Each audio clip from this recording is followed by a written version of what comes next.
5 seconds.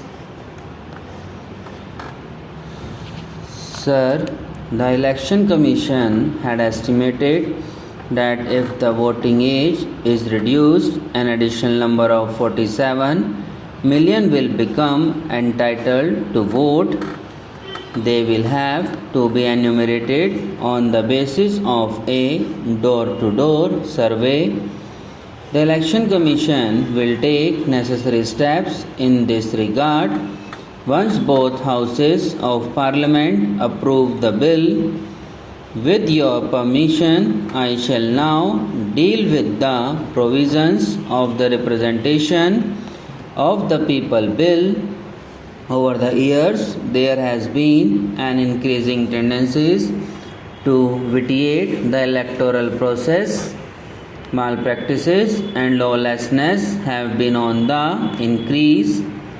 We had therefore to think in terms of effective measures to check such evil tendencies.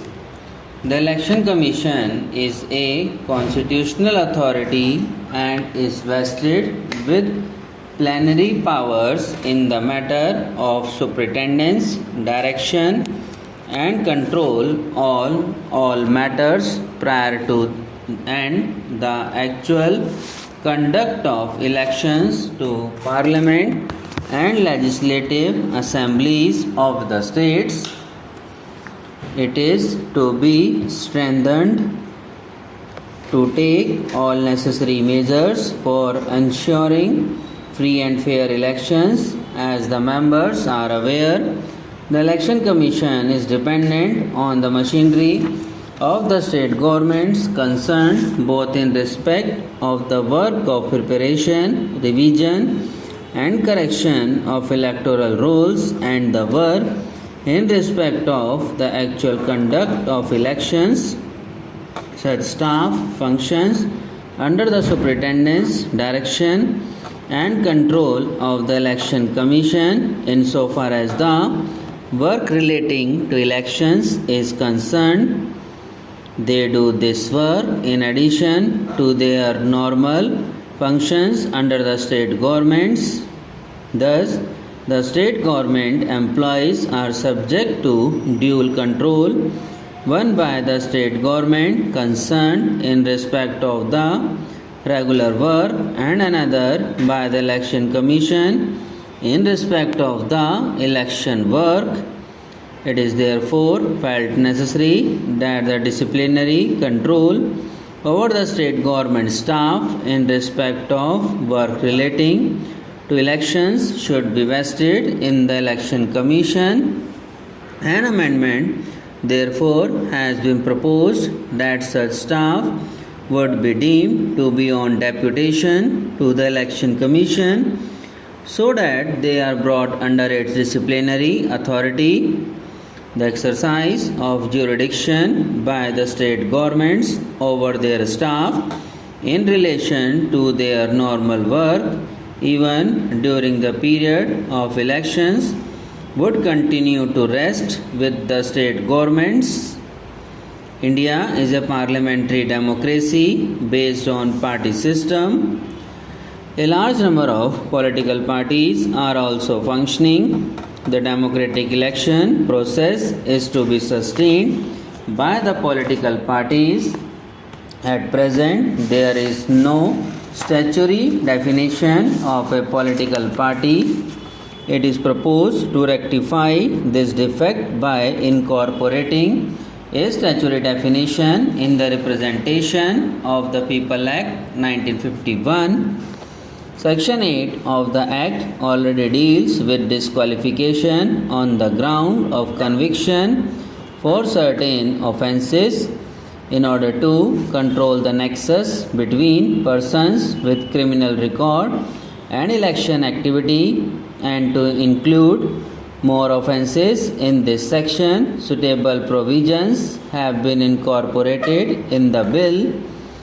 In this connection, I may mention that we have included conviction for certain economic and social offences also in the purview of disqualification offences under the recently enacted Religious Institutions Act 1988 have also been included as disqualification. Modernized tools based on latest technology are increasingly being resorted to as aids to decision making. The proposal for the introduction of electronic voting machine side by side with the existing ballot paper system should be viewed in this light. There are other disadvantages claimed for the electronic voting machine. It is cost reducing, easy to operate, and can act as an indirect check on rigging, ballot paper, rejections, etc. Since the Representation of People Act makes a specific mention of the ballot paper system of voting, the Supreme Court has held in an election case some time ago that without a formal provision in the statute, it would not be legally permissible for the electronic voting machines to be used. The Election Commission would, however, exercise this discretion after considering the availability of machines, the standards of voters, prevalence of antisocial activities, etc. I am sure that all the members of the House will agree with me that the evil of booth capturing has to be put down with a firm hand. If it is allowed to remain unchecked, serious distortions may result apart from extreme lawlessness. It has therefore been proposed to make booth capturing an offence and also a corrupt practice. It has also been proposed that the Election Commission shall, in cases of large scale booth capturing, countermand the election in the whole constituency in addition to ordering of re-poll in particular booths. On several occasions, election meetings are disturbed by vested interests and gundas. The present fine provided for in the statute is meagre, namely a mere fine of rupees 250. It is now proposed to amend this provision to provide for a sentence of imprisonment and enhance fine of rupees 1000. There was a proposal that delimitation of the constituencies could be undertaken afresh and the reserved seats be rotated without bringing about any change in the total number of seats. Subscribe now and press the bell icon. Never miss an update.